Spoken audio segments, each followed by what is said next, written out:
Микрофона Никита Василенко. Приветствую всех зрителей YouTube-канала «Ищем выход» и слушателей платформы «Эхо Онлайн». На своем месте программа «Особое мнение». И сегодня со своим особым мнением выступит журналист Сергей Ковальченко. Сергей, здравствуйте. Здрасте.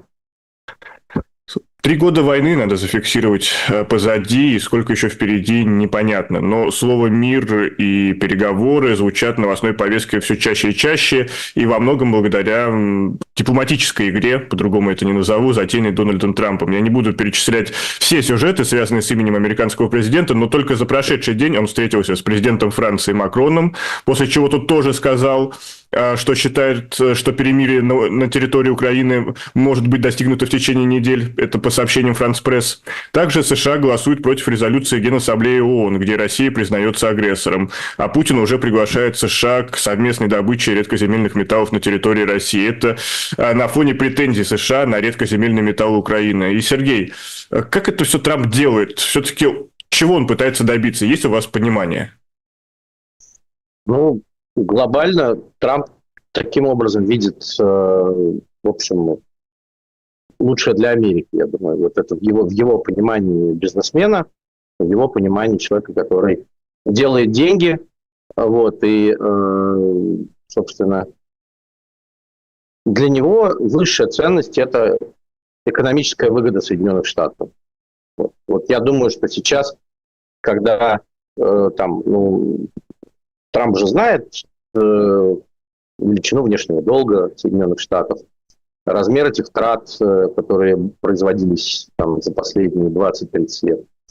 Соответственно, он считает, что экономическими рычагами можно управлять и Соединенными Штатами, и мировой политикой. То есть хватит уже этих ценностей, которыми все наелись, да, и он же через вице-президента Венса в Европе все это артикулировал, то есть тут нам даже придумывать ничего не надо.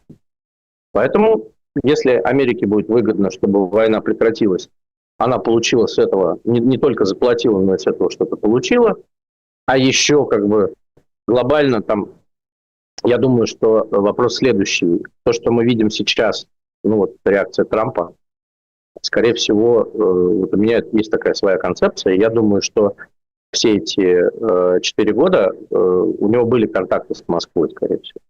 Я думаю, что Путин ему лично симпатичен, и он донес до него эту точку зрения, и посредством, наверное, каких-то личных контактов, и посредством Такера Карлсона, который приезжал, да, ведь Путин там проговорил еще раз то, что он говорит всегда, и говорил 24 февраля 2022 года про, незаконный переворот, про киевский режим.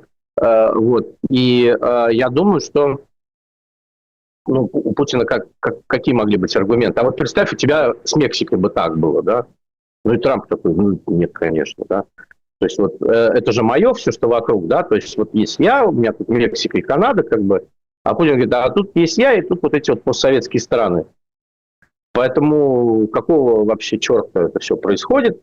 И я думаю, что на таких проекциях, Трамп, а если бы ко мне тут залезли, да, представь, Россия бы влезла к тебе, рядом с Калифорнией бы базы размещала, например, военные, да, подначивала бы соседей твоих по Латинской Америке для того, чтобы они, выступали против тебя. То есть я думаю, что была аргументация такая, потому что вряд ли и Трамп, и Путин рассматривают эти страны как некое что-то самостоятельное. И Украину тоже. Но Путин же всегда говорит, что это один народ, что это одна страна фактически, про Ленина, про расчленение, про то, кто кому чего отдал. И я думаю, что Трампу это тоже объяснили. Он говорит, понимаешь, это мое, да, Донбасс, там же русские живут, да. Это же мое, Ленин когда-то отдал это дело, а я возвращаюсь, в родную гавань, это все. И я думаю, что Трамп эти аргументы принял просто.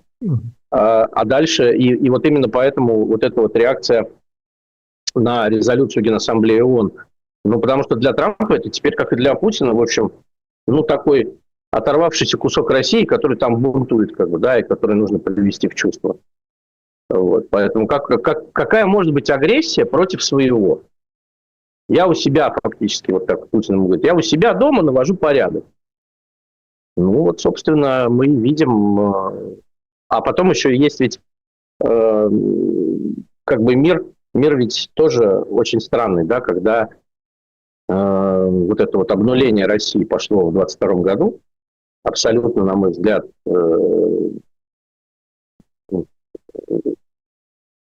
скажем, мягко неправильное, да, то есть вот это вот безоглядное бросание из одной крайности в другую, да, сначала Европа и Германия во главе с Ангелой Меркель так любит Россию, там 900 немецких компаний работает на территории России, строятся северные потоки, облизывается Путин, поставляется ему все, что нужно, вплоть до там обучения полицейских, разгонять демонстрации.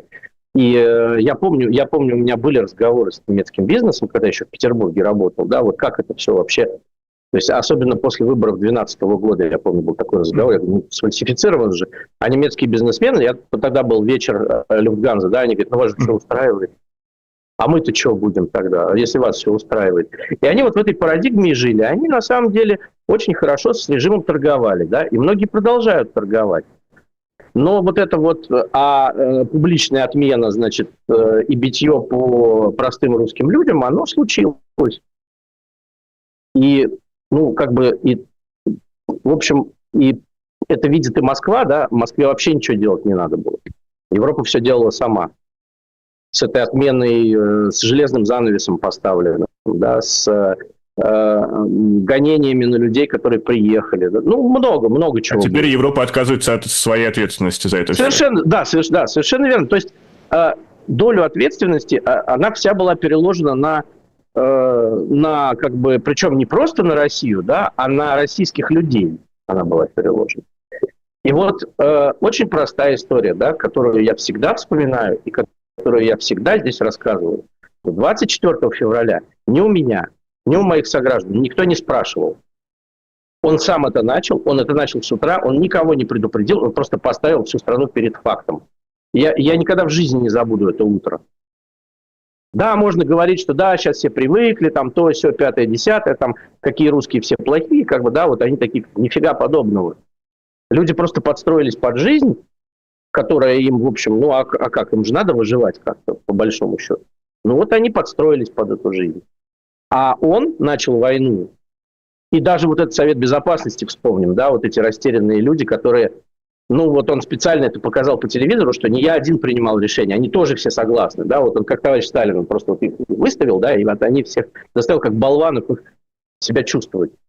И потом вот эта вот война, да, не было такого, чтобы вот у россиян спросили, да, там провели опрос какой-то, а хотим мы пойти на соседа войной?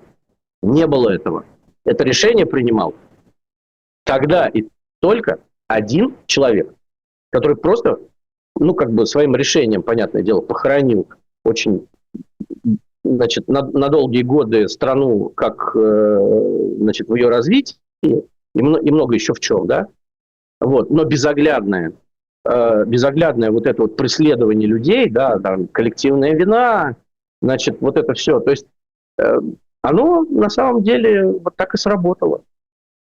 Вот. Потому что люди с той стороны, как бы сейчас же не сталинские времена, сейчас есть интернет, все прекрасно все читают, все прекрасно все видят, как, что доносится из Европы, что доносится из Америки до последнего времени, да, там, что вы все говно, да, там людям говорили, они, ну ладно, хорошо, но мы тут сами как-нибудь разберемся тогда в нашем огороде.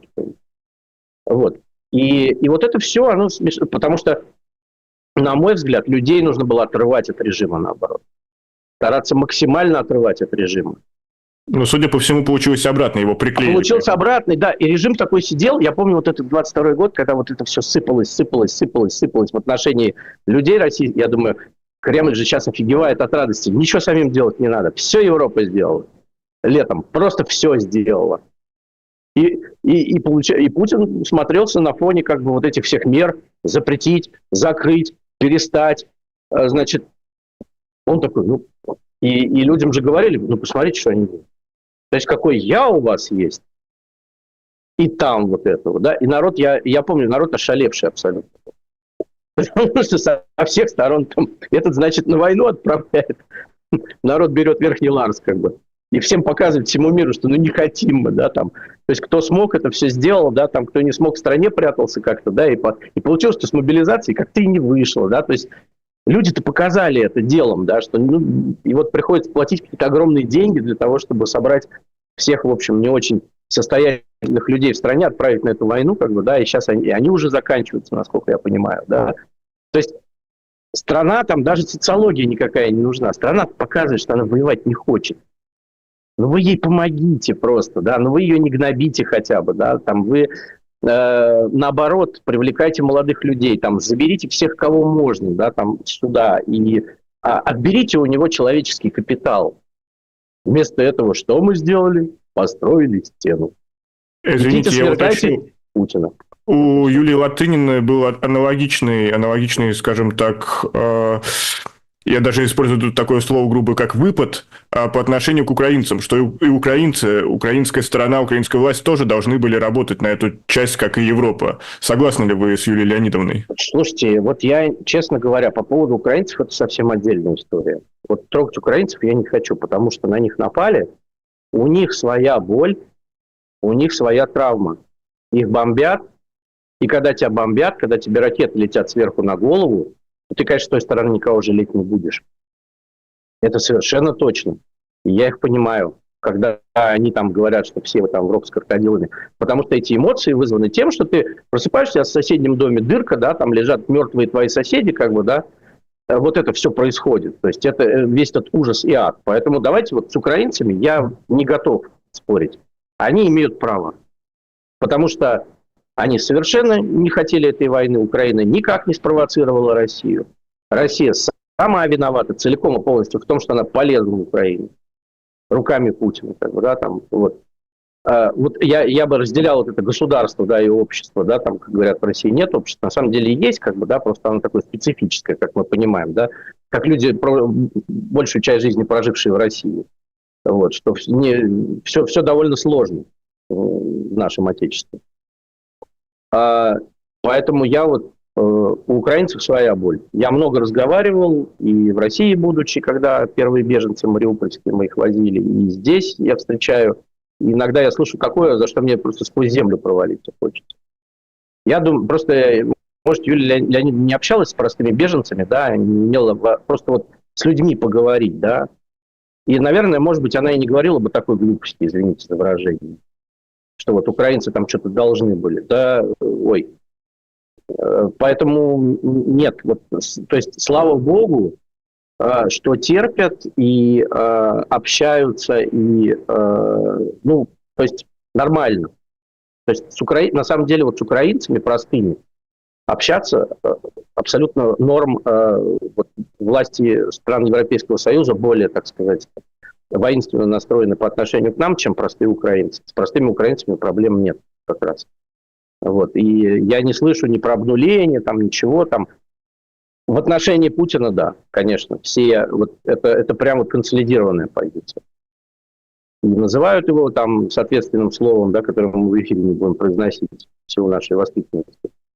Вот. И проклинают его, и понятное дело, и вообще, вот, там, по отношению к себе лично я никакой агрессии не вижу. Я не знаю, может быть, там Юлия Леонидовна неудачно вышла в магазин, ее там плохо обслужили.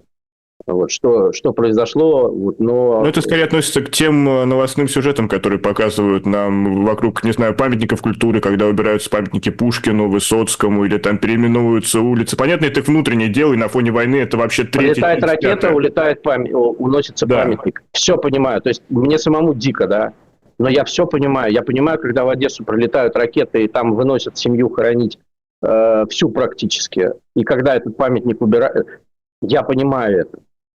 Потому что здесь, в данном случае, люди, там, Россия должна Украине по гроб жизни после этой войны. Вот. Расплачиваться придется, там, как бы кто, значит, не ерничал, ничего не говорил, расплачиваться придется.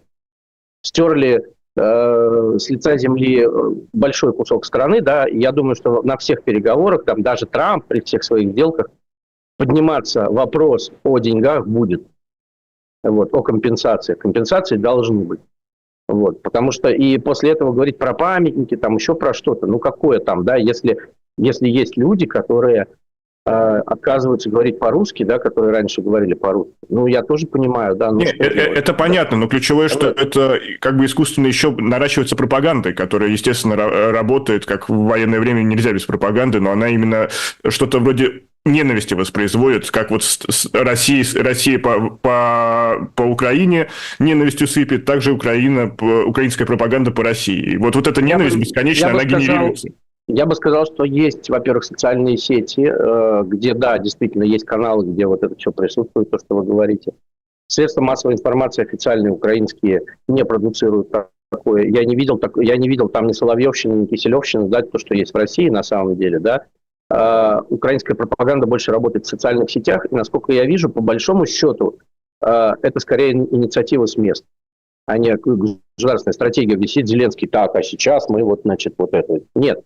Это скорее такое вот творчество Маска в советское время говорили. Мгм. Потому что официальные украинские СМИ, они, в общем, работают по стандартам. И я не видел там каких-то таких адских вещей, хотя постоянно просматриваю. Вот. Понятно, что, опять же, у людей может быть позиция, да, и эта позиция во время войны, вы не можете во время войны в стране людям сказать, а давайте вы будете соответствовать стандартам объективной журналистики, да, а у него, может, убило там кого-то, да, может, его одноклассник уже погиб на войне, не один, да, а может быть, кто-то вернулся в семье без ног, без рук, как бы, да. Как вы вот этого журналиста заставите таким быть объективным, над схваточкой сесть? Нет, конечно. Поэтому все это издержки. Мне кажется, что мы преувеличиваем вот этот вот административные возможности, потому что вот у нас там в России все, Кремль есть, администрация президента, там, значит, Кириенко, там, и вот они кукловодят, всем говорят, значит, там Песков выпускает ежедневные там темники и вот они все, значит, побежали. Там такого нет. Это видно даже по СМИ, что там нет ничего подобного, и если что-то появится, там сразу же это вылезет, и будет большой скандал, вот скажут, там все-таки с прессой получше, чем, мягко говоря, чем в России. Давайте тогда Вот, вернемся к Владимиру Путину, потому да, что за 3 года сложилось такое впечатление, что у него изменились взгляды, и он как будто он допустил существование политической субъектности Украины, чего не сложно было представить еще 3 года назад. как будто это было сложно представить еще даже 2 недели назад, я бы сказал, потому что то есть до инаугурации это было представить сложно, и мы слышали киевский режим, незаконная хунта, как бы там, вот все эти заявления про то, что с кем говорить, потому что он нелегитимный, как бы. Вопрос в том, что сейчас обсуждается под ковром. То есть что такого предложил Кремлю Трамп, что Кремль, в общем, довольно благосклонно стал смотреть даже в этом ключе на Киев. Я думаю, что Россия, которая находится в Евразии, между Европой и Китаем, важна для Китая, с одной стороны, с другой стороны, важна она для Трампа, потому что у Трампа, что главное в предвыборной программе, а он будет выполнять, кстати, свою предвыборную программу, это борьба с миграцией и наркотрафиком и с Китаем. Вот. Поэтому сейчас, я думаю, в Кремле все поняли, что нужны Америке. Вот этой Америке они нужны.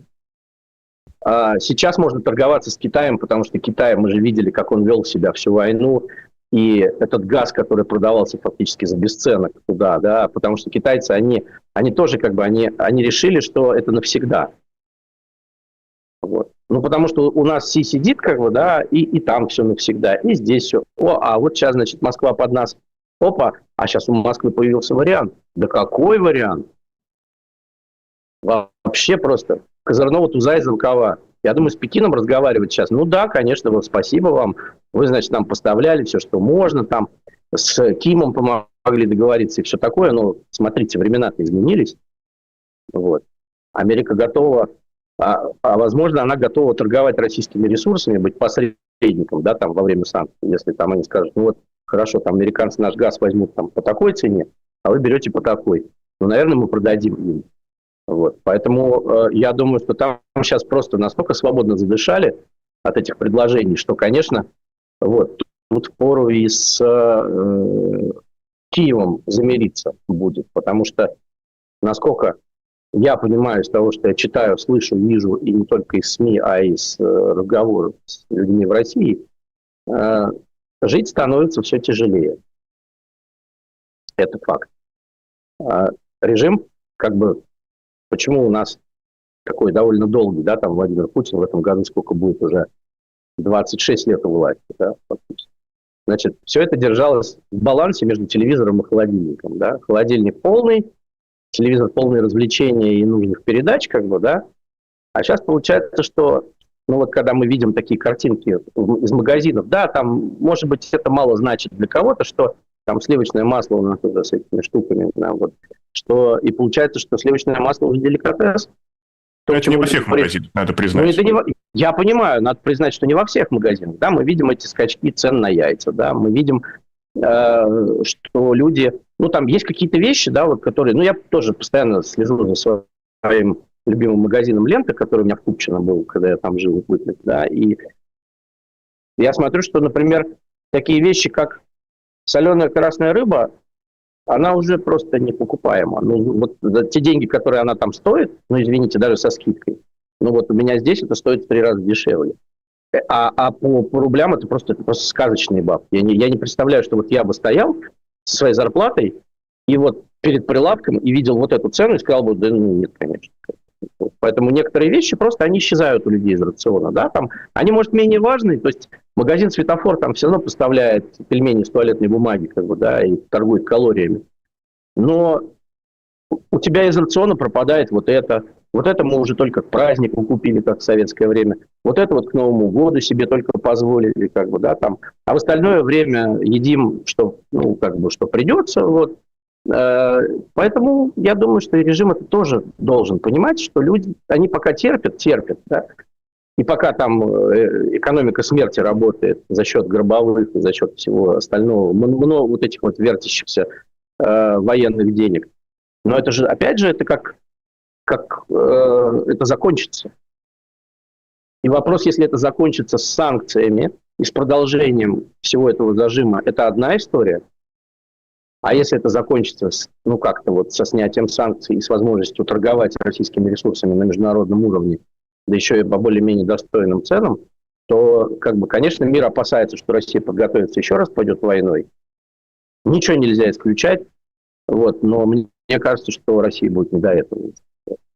И они, наверное, вот сейчас поэтому и пошла вот эта возгонка Великой Победы, да, мы прогнозируем Великую Победу сейчас. Вот какие-то появляются... То есть я смотрю и понимаю, что еще 2 недели назад я такого не увидел бы. Вот. А сейчас прям вот пошел вот этот корабль тихо разворачиваться, и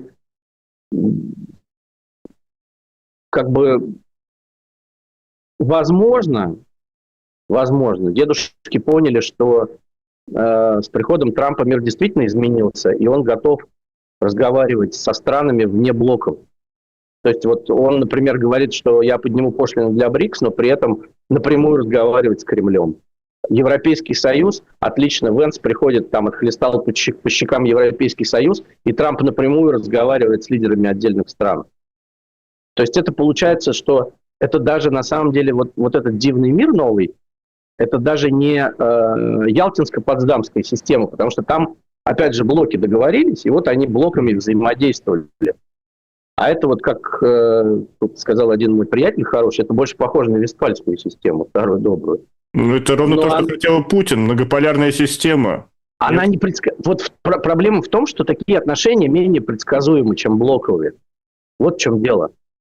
И Путин-то, может быть, хотел другого. То есть Путин, я думаю, хотел Ялты, скорее всего. Что вот он договорился там, мы сели с пацанами, значит, так, вот это вам, вот это мне, вот это нам, в принципе, вместе, как бы, ну, давайте договариваться. И вот тут вот я, значит, у себя в огороде разруливаю, да, там вот у меня редька, тут огурцы сидят, тут парник, значит, а здесь у меня свинарник построен. А сейчас так не будет. То есть вот сегодня в Америке такие интересы, она пошла так договариваться, а завтра она договорится с моим конкурентом, и мне будет плохо. То есть эта система очень-очень неустойчивая. Потому что интересы государств меняются очень быстро, как мы видим. Сегодня так, завтра так, послезавтра вообще по-другому. Блоковый статус давал какой-то, как это сказать, какой-то элемент стабильности. То есть вот мы решили так внутри, да, консенсусно договорились, и вот там вопрос прилетел, обсудили, решили, договорились. А тут, когда ты договариваешься, там президент Франции отдельно едет, значит, европейцы уже собирают, значит, Макрон сначала собирает встречу стран Евросоюза, там, экономически сильных, а все остальные, в общем, офигели, как бы, да, а мы что, мы же все полноценные члены Евросоюза, почему без нас, да? Особенно страны на российской границе, которые очень волнуются за свою безопасность. Вот. И, как показала практика, волнуются довольно обоснованно. Вот. И получается, что вот, он говорит, нет, мне не надо, я не хочу 27 стран Евросоюза, мне это не интересно. Я буду договариваться с Германией, и Илон Маск будет там, как он сказал, вы будете терпеть твиты Илона, да, дальше. Вот. Я буду разговаривать с Францией, я буду разговаривать с Италией, ну, там госпожа Мелони своя вообще прекрасно, они там споются. Я буду договариваться с Путиным. То есть для меня он говорит, для меня не существует никакого там кровавого убийцы, вот этого всего, вот этого карнавала, да. У меня есть интересы Соединенных Штатов Америки. Я считаю, что они такие. То есть вот мы можем поспорить там по поводу там, того, что считать правильным или неправильным. Но вот он так себе видит мир. И поэтому он снимает трубку, звонит Путину, и потом все, значит, офигевают, что а как же ценности? Он говорит, ценности – это доллар, друзья мои. Доллар должен быть крепкий, у Америки должно быть мало долгов, а конкуренты Америки должны понимать, что в любой момент я их, значит, трахну пошлинами. Китай должен быть просто мировым сборочным цехом, который будет поставлять мне все, что я скажу. Вот такая вот простая история. Грубо говоря, получается, все будет опираться на то, что рыночек порешает, и в первую очередь рыночек, за которым пристально следит Соединенные Штаты Америки в лице президента Дональда Трампа. Да, совершенно верно. Он будет это президент-делец. У него будет решать рыночек, он будет заключать сделки, как ему. И поэтому он, кстати, вот в чем плюс, кстати, вот этого, да, там при куче минусов, потому что ценности действительно важны, особенно в современном мире. Если на них совсем плюнуть, то мы получим опять какую-нибудь... то есть, вот Владимир Путин же сейчас понимает, что всем плевать на ценности уже опять. А что я... Ну, я молодец, говорит он себе. И я стране сейчас не завидую. Особенно, ну, если там замерение будет, они... Ну как, внешних врагов победили, сейчас начнут внутренних врагов побеждать. То есть он просто скажет, да эти ценности никого не волнуют. Вот. А на самом деле это не так.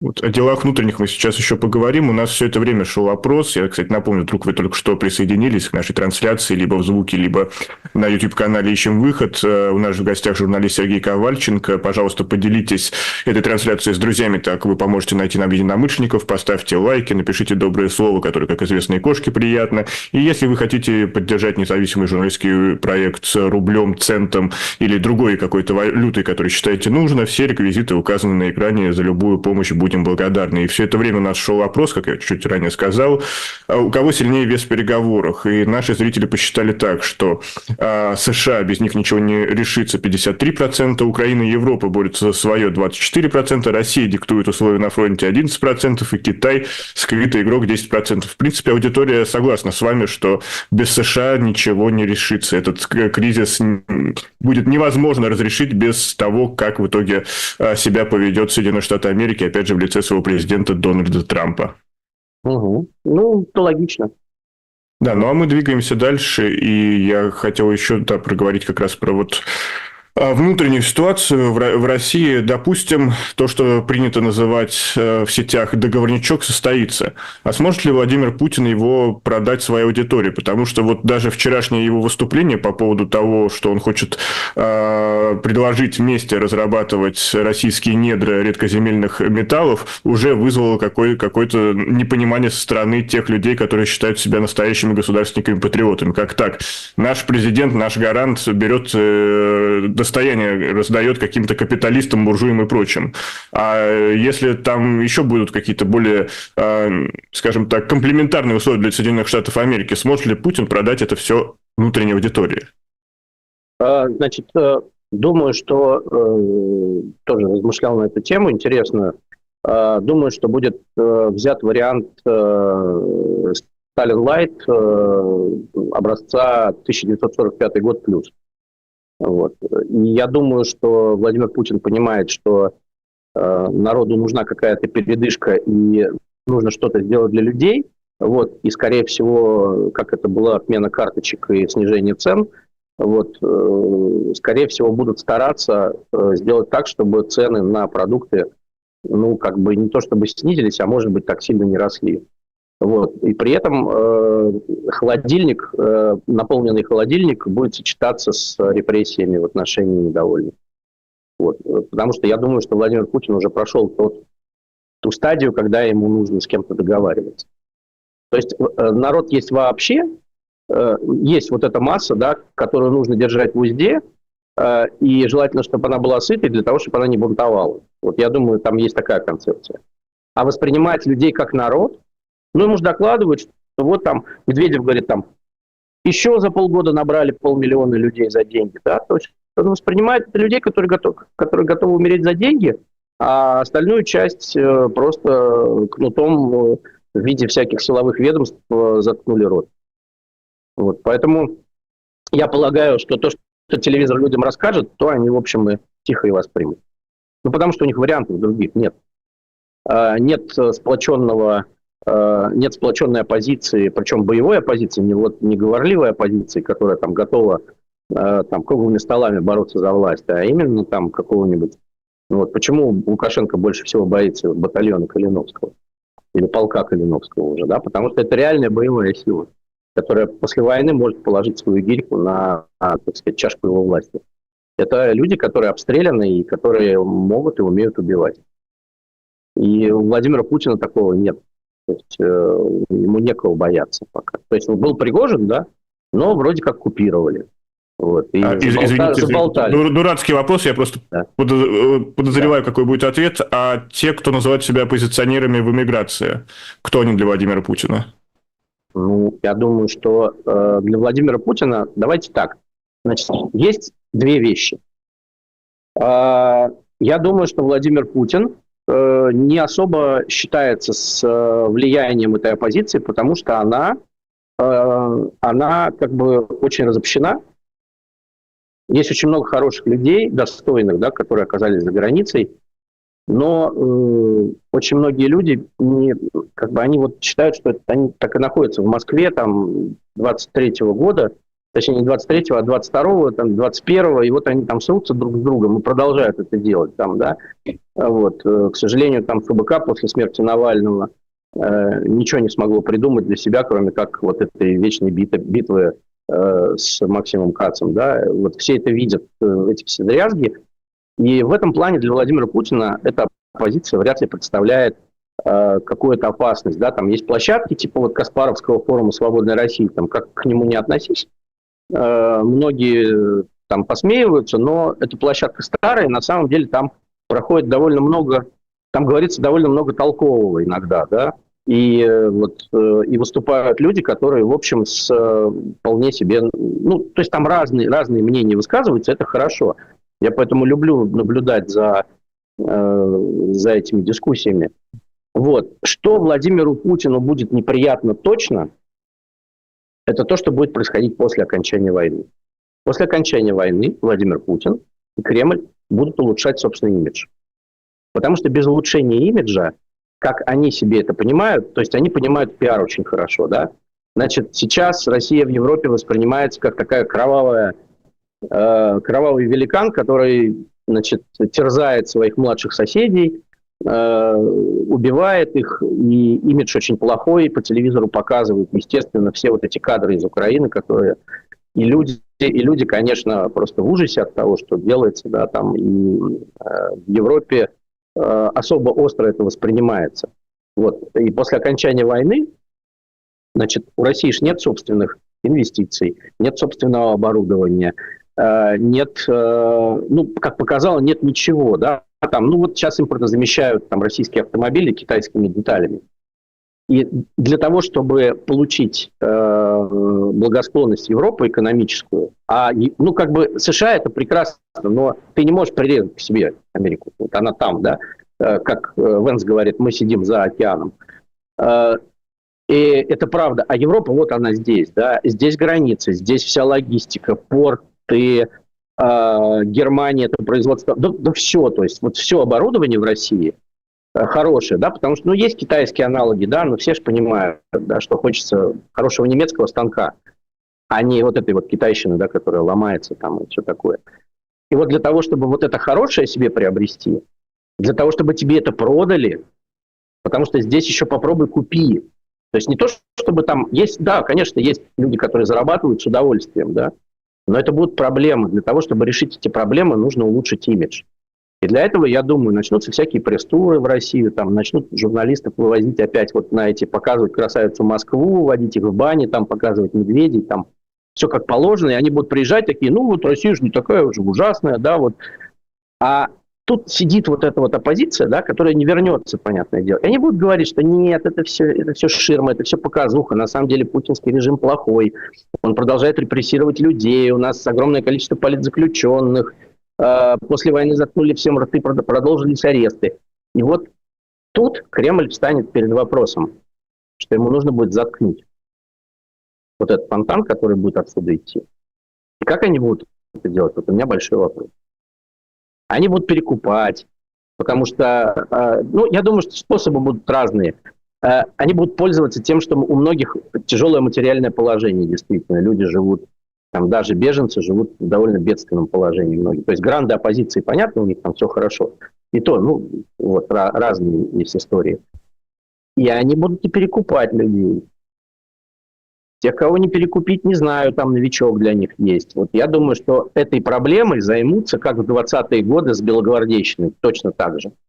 Когда Советский Союз улучшал свой имидж, ему нужно было заткнуть вот эту Францию, да, Германию, наполненную бывшими царскими офицерами, чиновниками и так далее, да, которые там не простили до конца. Но и здесь будет то же самое.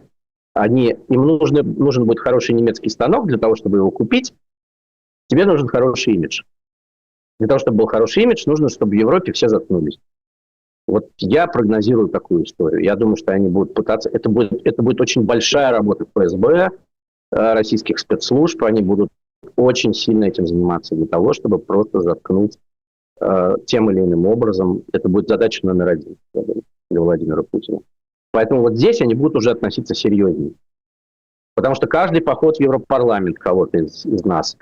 Каждое выступление, каждое взаимодействие с нами европейских властей, да, когда они будут говорить, а вот надо ли это делать, мы говорим, нет, вот там опять вот в эту тюрьму посадили вот этого человека, опять его сажали на бутылку, да, там опять ему не дают есть и спать, как бы опять он сидит в ШИЗО, опять вот умер этот, как бы, да, от этого всего, да, ну, и они такие, ну, как-то вот не очень, да, вот мы вроде там уже 21 век, и как-то мы вообще к этому не привыкли, да, там, а уж мириться с этим точно не хочется.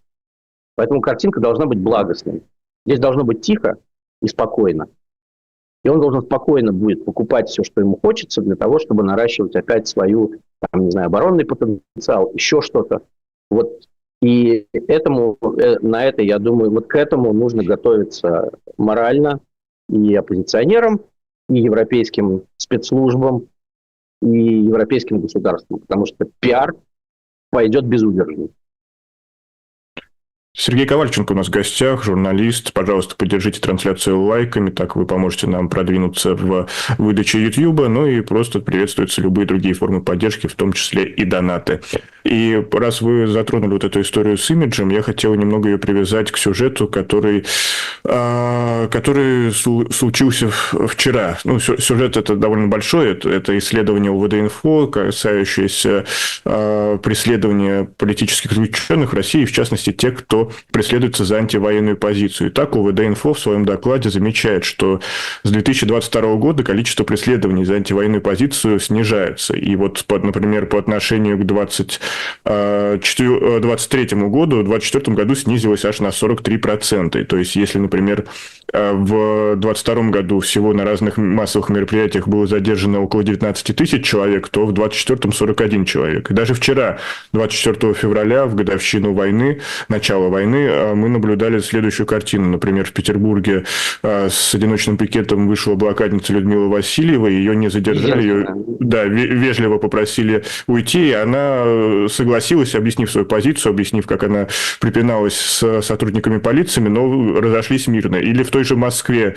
люди приходили к памятнику Лесе Украинки, возлагали цветы, задержаний как таковых не было, и более того, задержали женщину, которая пришла разгромить этот мемориал, рассказывая о том, что там воюют наши мальчики, а вы здесь занимаетесь предательством. И именно ее задержали, человек, который занимает скорее прогосударственную позицию. И это тоже имиджевая история, или просто государство нашло выхлоп в другой стороне? Например, тот же ОВД-инфо замечает, что антивоенные статьи, преследования за антивоенные статьи снижаются, а вот преследования за разные статусы, там, участник ЛГБТ, экстремистской ячейки, иностранный агент, тут как раз рост преследования заметен.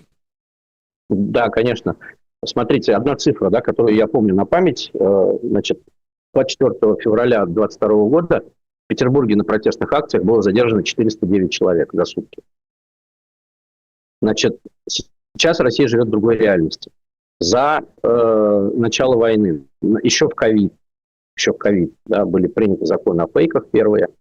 Дальше, после начала войны, был просто принят веер репрессивных законов.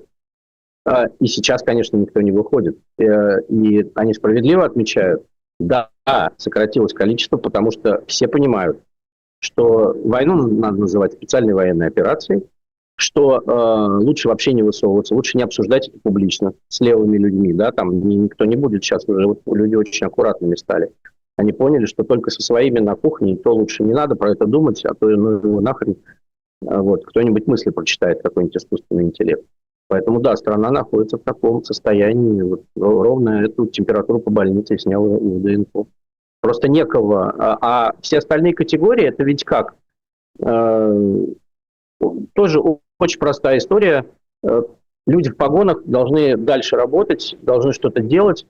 То есть вот здесь это купировали, а что? Ну вот центры по борьбе с экстремизмом уже не могут сказать, что все, мы всех победили, им скажут, тогда зачем вы нужны, давайте вас сократим, а может еще и на специальную военную операцию вас отправим, как бы, да, там. Вот, там не хватает как раз людей профессиональных. И для того, чтобы тебя не отправили на специальную военную операцию, у тебя есть еще прекрасные вот эти вот ЛГБТ, у тебя есть всякие там всяческие люди, которые пишут что-то в соцсетях, может быть, не про войну, а про что-то еще. И все, и вперед пошли чесать по другим, так сказать, категориям. Вот, если здесь, тут уже, и вот эти вот ЛГБТ-вечеринки, почему еще все это так показывают, да, потому что это же показывает даже не столько людям, а сколько показывает Владимиру Путину. Посмотрите, как мы боремся с этой заразой. Ну вот вы же сказали, надо, как бы, мы вот прям тут искореняем крамолу по полной. Вечеринки нельзя во время специальной военной операции. В то время, пока, значит, наши так называемые мальчики там, значит, проливают свою кровь за русский мир. И они, да, и они будут этим заниматься только для того, чтобы быть самовоспроизводящейся системой и сохраняться. И не попасть ни на какую специальную военную операцию. Потому что уж они понимают, да, там, мы видим эту классику, да, вот с избиениями, когда были избиения раненых в Туве, да, ну, понятно, что этот полицай, что он боится-то? Что его самого с этой дубиной отправят туда. Если он не поставит нужное количество народу, ему начальство... Я слышал в Петербурге такие вещи. Когда это было еще во время мобилизации. Значит, не разнесете повестки, сами пойдете.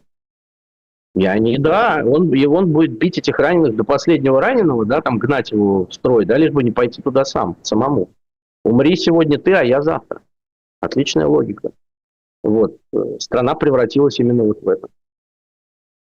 Вот из вашего ответа мне показалось, что будто бы протестный потенциал, он будет накапливаться в той среде, которая сейчас участвует в войне. Что у них появится некий запрос на справедливость, и они будут следующими, кто будет выходить на улицы и требовать, не знаю, положенного, тех же выплат, те же просто достойного обращения к себе. Я думаю, что эти люди, ну, как бы, я не буду всех мазать одной краской, но я думаю, что мы еще увидим этих людей. С одной стороны, как бы, как говорят, очень многие из них пойдут в бандиты, как это было с афганцами, да, а сейчас намного больше. Вот. Кто-то, ну, то есть очень много мужчин с ПТСРом, и, ну, это несравнимо больше. Кто-то действительно будет реализовывать запрос на справедливость. Но я думаю, что люди, которые ходили в штурмовые атаки и видели то, что там происходит по-настоящему, они будут понимать, что протест вот этот вот уличный, мы выйдем, значит, против начальства, оно такое ай-яй-яй. Нет, он не, там должен быть только конкретный очень силовой протест. Вот эти люди умеют пользоваться оружием. Эти люди опасны для власти. Я вот не знаю, как власть будет это все купировать, конечно, потому что они реально опасны. Либо их надо до конца жизни уже кормить, так как их сейчас кормят, да, там по 200, ну а что, представь, они придут, у него было 210-240 тысяч оклада, а он придет, все, как война закончится, боевые сразу закончатся, там на 30 тысяч они залезут. И как бы, и что делать? Вот, поэтому тут будет, я думаю, что Тут им Путин поставил Анну Цивилеву свою, я забыл. это прекрасно. Я, да, свою племянницу, наперсницу, да, вот, прекрасная женщина, я слежу тоже за ее соцсетями. Феноменальные, конечно, глупости. Вот, когда она там в Госдуме-то, помните, сказала про 78 тысяч пропавших без вести. Но там надо уточнить не пропавших без вести, а все-таки поданных заявлений, запросов на ДНК. Запросов на ДНК, да. Но это уже получается, как бы, да, хорошая цифра, красивая. Когда там Картополов бедный чуть не Страдимчика не схватил. Я думаю, что только, как бы этих людей нужно кормить дальше придется. Тогда их просто придется тупо кормить. Либо армию содержать, не распускать, да, там всех их там оставить, да, там, как не знаю, чем заниматься. Вот, еще куда-то войной пойти, да. Либо на гражданку списать их и оставить вот эти ветеранские выплаты, как бы хотя бы половину оклада, которого они на фронте получали. Чтобы они сытые были. Если они будут не сытые, они будут злые. Оружием они пользоваться умеют, у многих уже, какие навыки, да, там. А у многих еще и навыки войны с беспилотниками. Вот, взял гранату, привязал к администрации, подлетел, как бы, да, вот губернатор выходит, и она, значит, к нему точечно и прилетает, как бы, да. Поэтому эти парни, на самом деле, для власти будут головной болью. Она сама их породила, вот, но породила их в таком количестве, что убить она их не сможет. Вот в чем дело. И им придется с этим... У них на самом деле работы будет сейчас, как много после войны. Это они думают, что все просто. Они сейчас мы тут сделку заключим, там, тут всех обманем, как бы здесь нам американцы дадут, тут, значит, у китайцев возьмем. А главные проблемы, мне кажется, будут внутри страны. Вот с этими людьми, и с экономикой, которая сразу не восстановится, и восстановится ли вообще, да, там, какие санкции снимутся, какие нет. Там все будет зависеть от того, как договорятся. Вот. И мы, на самом деле, мы еще пока обсуждаем то, чего мы не знаем. У нас нет ни одной вводной. Вот я поэтому стараюсь очень осторожно к этому подходить, потому что у нас нет реально ни одной вводной пока, ни одной утечки. То есть было там что-то, как бы, но это все очень неконкретно. Вот хотелось бы видеть вот этот вот шорт-лист, да, чего предлагается сторонам, да, вот тогда уже будет понятно, от какой печки танцевать. Пока мы ничего не видим. Мы слышим, что от американцев, опять же, что вот сделка будет, скоро сделка. Но мы слышим это уже долго, как бы. Мы слышим это уже месяц. И пока мы очертания этой сделки не видим. Хочется верить только в лучшее, в умение сторон находить диалог, в том числе и внутри России. Все-таки какие-то там вот методы, которые вы описывали, это уже относится к какому-то там, не знаю, терроризму, экстремизму. Это все не надо, как говорится, потрясение и так уже пережили, но давайте надеяться только на лучшее. Это будет не потрясение, это будет ответ просто ответ человека, который умеет обращаться с какими-то вещами и который будет загнан в угол, как он будет понимать несправедливо. А что? Эта скотина сидела, жирела, как бы зарабатывала деньги на этой войне, пока я кровь проливал. А теперь я пришел, и что? Ну, это знакомый сюжет. Мы вас туда не посылали, идите туда, кто вас посылал. Это все знакомо. Но хочется верить, что человечество прогрессирует, учится на своих ошибках, и все-таки будет находиться какая-то третья, другая возможность перевернуть игру и, не знаю, найти лучшее решение. Но это, опять же, это мой оптимистический взгляд. Как в реальности это все будет осуществляться, вопрос открытый. То есть за счет всей остальной страны придется кормить вот эти вот несколько миллионов человек. Я не думаю, что у них просто хватит денег все время этим заниматься. Потому что регионы и так сейчас там в Питере лишнюю дорогу не сделают, но 5 миллионов участников СВО отсыпь, как бы. А это не может длиться вечно. Потому что, вся эта варежка заканчивается волшебная. Вот, и горшочек варить перестает. Как бы. Поэтому тут надо что-то будет решать. Очень много проблем будет. Будем наблюдать здесь. Только пока вот это хочется констатировать, что нам остается пока быть наблюдателями, потому что как это все реализуется и как, скажем так, какое-то гражданское участие принять в том, чтобы сохранить какой-то порядок в стране, это тоже вопрос открытый, но хотел переместиться в Петербург и поговорить о вашем родном городе, и родном городе для многих наших зрителей, все-таки напомню еще «Выход» — это канал, который основан на базе радио «Эхо Петербурга», и недавно была годовщина смерти Анатолия Собчака, легендарного мэра, тут другого слова я не подберу, и 25 лет прошло со дня его смерти, и президент Путин поучаствовал в памятных мероприятиях, возложил цветы к памятнику, поучаствовал в вечере памяти, и там он сказал следующие слова, что однажды Собчаку принесли кусок гранита, сказав, что в Москве снесли памятник Феликсу Дзержинскому. На что Собчак ответил, что революция – это хорошо, а памятники ломать не надо, процитировал Путин Собчака и привел эти слова по отношению к некоторым республикам бывшего Советского Союза, добавив, что если хотите уходить из Советского Союза, уходите с тем, с чем пришли в Россию. И звучит это сегодня пророчески. Этот урок Собчака мог бы предостеречь всех нас от многих трагедий и потерь. И для чего сегодня Путин пытается взять Анатолия Собчака, понятно, его учителя-наставника, себе в союзники? Что эта фигура значит для Владимира Путина сегодня? Ну, слушайте, на самом деле, во-первых, он делает это каждый год. Это ритуальная история, когда Путин приезжает возлагать цветы на могилу Собчака вместе с Ксенией и, значит, Нарусовой. То есть здесь я не вижу ничего, а то, что он говорит это постоянно. Да, там это говорено было и про Украину, и про еще другие республики, да, что вот там Ленин, значит, прирезал то, Сталин прирезал то кому-то, как бы, да, там. То есть это опять же не про жизнь. Ну, как бы у тебя были нулевые годы большие, жирные, ты мог денег накопить и собственной стране хорошо сделать. Даже при том уровне воровства, которое было, да, ну, все равно можно было жить процветающе. Вместо этого ты вот полез, значит, отрезать куски земли без успеха, я бы сказал, да.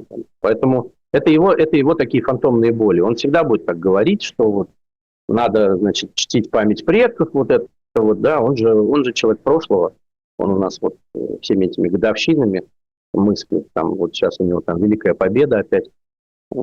При том, что к этой великой победе он не имеет никакого отношения, да, и мы уже все, да, деды практически все уже ушли в иной мир, вот, а многие бы просто переворачиваются в гробах от того, что наследники творят. Вот, поэтому, ну, Путин говорит о своих представлениях о прекрасном. Туда же подверстывается Собчак, вот, который на самом деле, да, как мы помним, когда был депутатом Верховного Совета СССР, там участвовал в расследованиях в Грузии вот этих вот беспорядков в Азербайджане, по-моему. И я не слышал тогда от Собчака вот таких слов, что вот он, значит, ай-яй-яй, какие, значит, неблагодарные. Собчак был демократом первой волны. Он был классическим таким популистом. Он не был державником, не было вот этой вот риторики у него. Поэтому мне кажется, что Путин сейчас просто задним числом все это придумывает под Собчака. Он был другим человеком. Он очень полюбил вот эту вот европейскую жизнь, вот эти вот действительно визиты, приемы. Он открыл для себя мир.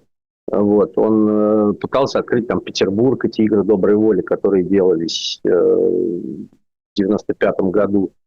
Вот, в нищие времена. Но я не помню от Собчака вот этих вот державных высказываний. Мне кажется, что там и вот Анатолий Александрович мы были с ним вдвоем в кабинете, и он мне сказал, и там, да также можно и сказать, что вот он там, мы с ним сидели как-то, и Анатолий Александрович говорит, вот Украина, значит, несправедливо создана. Такого напридумывать можно задним числом много. И я думаю, что Владимир Путин просто там выдает желаемое за действительное. Наверное, Собчак ему дорог как человеку, который очень плохо расстается со старыми вещами, да, там, и со старыми связями. Вот поэтому, наверное, там и Нарусова с Ксенией как приложение вот к этим ежегодным хождениям на кладбище, как бы, да, но а дальше, ну вот надо что-то сказать. Ну вот, а что я еще могу сказать? Только это. Он же не может сказать, что В общем, Собчак, может быть, если бы жив был бы, он бы охренел бы от того, что я там делаю, да, и был бы не согласен со мной. Нет, конечно, он должен быть... У него вот в памяти остался согласный совсем Собчак. Не думаю, что это соответствует действительности. Там какие угодно были у человека недостатки, много их было, но, впрочем, были и достоинства, которые позволяют нам вспоминать о нем с теплотой, а не как там какого-то державника-имперца, который, значит, там все время лез на баррикаду и кричал, что нужно восстановить там, царскую империю. Я хотел немножко о цифрах. У нас на 5 зрителей приходится 1 лайк, поэтому давайте выравнивать эту пропорцию. 1 зритель, 1 лайк, можно и даже 2 лайка от одного зрителя, если вы зайдете с своего второго аккаунта. Я знаю, что у многих такие присутствуют. Но в конце еще немного о памяти. В Петербурге тюрьма Кресты была продана в частное владение, и новый инвестор планирует там открыть такой культурный кластер с музеями, ресторанами, галереями. И как вам кажется, как все-таки правильнее законсервировать, сохранить это место? Именно как такое мрачное напоминание о его прошлом? Или, да, это должно быть что-то просветительское, интересное, то, что станет культурной такой меккой города? Ну, тюрьмы, конечно, бывают тюрьмы, которые переделывают в культурное пространство, но, честно говоря, тюрьма, в которой расстреливали в 30-е годы просто в промышленных масштабах, и в которой казнили еще до середины 90-х, ну, как-то вот я не представляю себе ночь в этом отеле, да. Вот какая там, представляете, какая там вот энергетика у этого места. Классная, да. Сделать там, значит, апарт и положить тебя на ночь. Вот. Еще недавно в тюрьму с самыми переполненными камерами, с жуткими условиями содержания, где куча людей погибла. По мне, конечно, это музеем должно быть большим. Я думаю, что музейным комплексом вполне это могло стать. Но не представляю, как бы, не очень представляю себя желающим пообедать в Крестах в ресторане. То есть, Нет, желающие найдутся, не сомневайтесь. Я думаю, что, может, найдутся, но просто мне кажется, что вот это все, вот эти все инвестиции, там, ну, а что? Ну, а инвестору уже нравится такая концепция, правда ведь? Вот, инвестор же, ну, он не хочет знать всю эту историю, да, он гонит ее от себя. А зачем? То есть, вот, мне кажется, вся эта вот история с непроговоренным, неосужденным советским прошлым и сталинскими репрессиями и крестами, в частности, да, кресты же возили расстреливать со всего северо-запада. Вот, из всех регионов северо-запада возили расстреливать в Ленинград сюда. И это страшное место. Это место, про которое Ахматова написала свой реквием. Вот. Это место, напротив которого стоит памятник Шемякина, знаменитые вот эти вот сфинксы и окошко вот это вот, да, расстрельной камеры. То есть местом увеселения, ну, друзья мои, вы охренели, конечно. Это вот, ну, я для себя вот это понять не могу. Кресты как место отдыха, увеселения, общественного пространства, велодорожки там проложить, вот на костях, да. Я предлагаю еще, там же ведь известно, где была эта расстрельная комната, как бы, да, там тоже апарты сделать дорогие, чтобы там тоже ночевали, как бы, вот, провести ночь в комнате для расстрела. Тоже ведь неплохо, как бы, да, можно дойти до такого абсурда, ну а что? Вот. Мы же великие, мы же ничего не боимся, даже в расстрельной комнате поспать, тем больше никто не расстреляет, может быть.